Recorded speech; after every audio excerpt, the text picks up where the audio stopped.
চাকরি স্থায়ী করো, সমকাজের সমবেতন। অবসরকালীন সুবিধার মতো নানা দাবিতে রবিবার কুমারগ্রামের নবনির্বাচিত বিধায়ক মনোজ কুমার ওরাওয়ের দ্বারস্থ হলেন জাতীয় গ্রামীণ স্বাস্থ্য মিশনের ANM CHA-রা। এদিন 12 বিশ্বর দক্ষিণ রামপুরের একটি হল ঘরে নবনির্বাচিত বিধায়ক মনোজ কুমার ওরাওকে সংবর্ধনা জানান ANM-রা। এরপর বিধায়কের সামনে তাদের দাবিগুলি তুলে ধরেন। দাবিগুলি লিখিতভাবেও বিধায়ককে জানানো হয়। ANM-রা জানান, তারা দীর্ঘদিন ধরে স্বাস্থ্য পরিষেবার সঙ্গে যুক্ত। করোনা ভাইরাসের সময় সামনের সারিতে থেকে তারা কাজ করেছেন, অথচ তাদের চাকরির স্থায়ীকরণ হয়নি, এমনকি তারা সমবেতনের সুবিধা পাননি।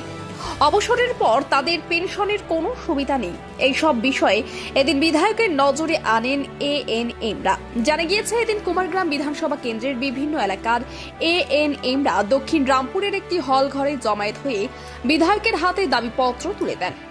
কুমারগ্রামের বিধায়ক মনোজ কুমার ওরাও বলেন, বিগত সরকার ANM-দের সম্মান দেয়নি। তাদের দাবিগুলি নিয়ে আমি রাজ্য সরকারের সংশ্লিষ্ট বিভাগে কথা বলবো। কামাখাগুড়ি থেকে বাবুল সরকারের রিপোর্ট, UB লাইভ নিউজ, খবর যখন আমরা তখন।